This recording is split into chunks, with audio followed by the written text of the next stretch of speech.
ఈరోజు రాహుల్ గాంధీ గారు దేశంలో ఓట్ల చోరీ ద్వారా ఉన్న ఓట్లను తొలగించడం, లేని ఓట్లను చేర్పించడం, ఎక్కడెక్కడి రాష్ట్రాల వాళ్ళను ఎన్నికలు ఉన్న రాష్ట్రాలకు తీసుకొచ్చి దొంగ ఓట్ల ద్వారా, కుట్రల కుతంత్రాల ద్వారా మొన్న జరిగిన పార్లమెంటు ఎన్నికల్లో కేంద్ర ప్రభుత్వాన్ని ఏర్పాటు చేయడమే కాదు, మహారాష్ట్రలో పార్లమెంట్లో పూర్తిగా ఇండియా కూటమికి సంపూర్ణమైన మెజారిటీ వస్తే సరిగ్గా 5 నెలల తర్వాత శాసనసభ ఎన్నికలు జరిగితే మనం పూర్తిగా ఓడిపోవడం జరిగింది.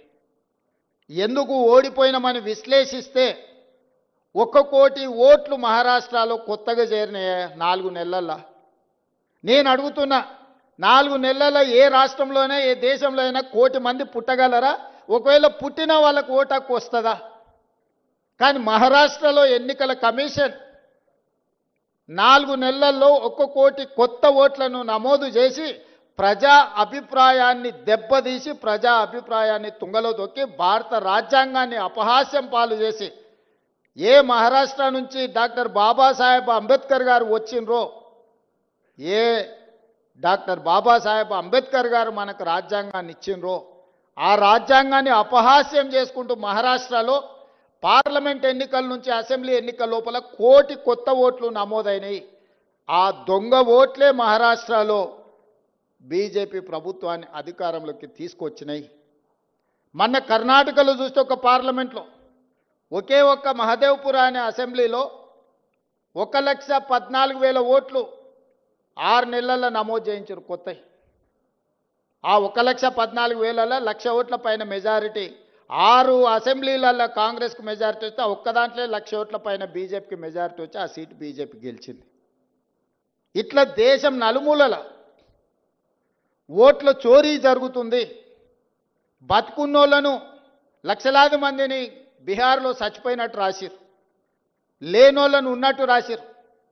బీహార్లో 65 లక్షల ఓట్లు ఉన్న పలంగా తొలగించారు. ఇప్పుడు ఎన్నికలు వస్తున్నాయి బీహార్లో. 65 లక్షల మంది బతుకున్న ప్రజల్ని, ఆ రాష్ట్ర ప్రజల్ని 65 లక్షల ఓట్లు తొలగించారు. రాహుల్ గాంధీ గారు లెక్క తీసిండు. ఈ 65 లక్షల మంది ఎక్కడికి పోయినరు? దేశంలో లేరా? దేశం విడిచిపోయినరా? దేశంలో చచ్చిపోయినరా? చాలామంది చచ్చిపోయినరా అంటే సుప్రీంకోర్టుకు, ఎన్నికల కమిషన్ దగ్గరికి వీళ్ళు బతుకున్నారా, చచ్చిపోలే అని మనుషులను తీసుకొచ్చిండు. వీళ్ళు దయ్యాలు కాదా, మనుషులే, మీరు దయ్యాలుగా అనుకుంటారేమో అని మనుషులను తీసుకొచ్చి ఎన్నికల కమిషన్ ముందర పెడితే ఈరోజు ఎన్నికల కమిషన్ దానికి సమాధానం చెప్పకుండా రాహుల్ గాంధీ గారు నువ్వు అఫిడవిట్ ఇయ్యని అంటారు. తప్పు చేసింది నువ్వైతే తప్పును ప్రశ్నించిన రాహుల్ గాంధీని అఫిడవిట్ అడుగుతున్నారంటే ఎన్నికల కమిషన్ నిన్న మాట్లాడింది చూసిండ్రు. అందుకే ఈరోజు నిన్నటి నుంచి సెప్టెంబర్ 3 తారీఖు వరకు బీహార్లో రాహుల్ గాంధీ గారు 1300 కిలోమీటర్ల పాదయాత్ర చేస్తున్నాడు. బీహార్ రాష్ట్రంలో దొంగిలించిన ఓట్లను తిరిగి ప్రజలకు ఇవ్వాలని, ప్రజల యొక్క ప్రాథమిక హక్కు ఓటు. డాక్టర్ బాబాసాహెబ్ అంబేద్కర్ పేదోడికైనా పెద్దోడికైనా రాజుకైనా పేదకైనా ఒకే విలువైన ఓటు హక్కు ఇచ్చిండు. ఆ ఓటు హక్కును దొంగిలించే అధికారం ఎవ్వరికి ఇవ్వలేదు. ఆ ఓటు హక్కును దొంగిలించడానికి ఎవ్వరు ప్రయత్నం చేసినా వాళ్ళు ఊచలు లెక్క పెట్టాల్సిందే అని రాహుల్ గాంధీ గారు చెప్పిండ్రు.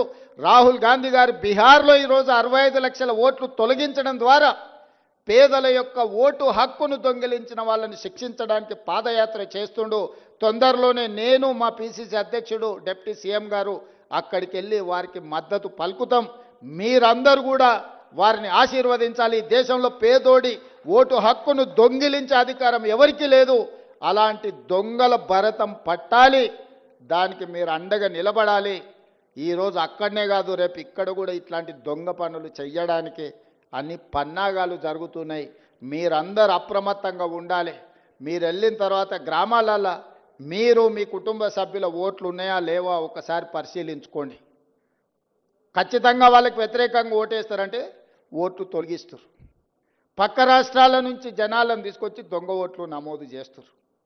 ఈ రకంగా ప్రజాస్వామ్యాన్నే పరిహసింపజేసే విధంగా ఈరోజు పాలకులు వ్యవహరిస్తున్నారు. అలాంటి వాళ్లకు గుణపాఠం చెప్పడానికి ఈరోజు బీహార్లో పాదయాత్ర చేస్తున్న రాహుల్ గాంధీ గారికి తెలంగాణ రాష్ట్రం తరఫున బహుజనుల కోసం పోరాటం చేసిన సర్దార్ సర్వాయి పాపన్న గౌడ్ సాక్షిగా మనందరం రాహుల్ గాంధీ గారికి అండగా నిలబడదాం. పేదల ఓటు హక్కును కాపాడదాం. పేదలు తీర్పియని వాళ్ళకి ఏ ప్రభుత్వం కావాలనో ఎవరిని ఎన్నుకున్నా పర్వాలేదు, కానీ కొద్దిమంది కుట్రలతో ప్రజా తీర్పునే వక్రీకరించే విధంగా ఏదైతే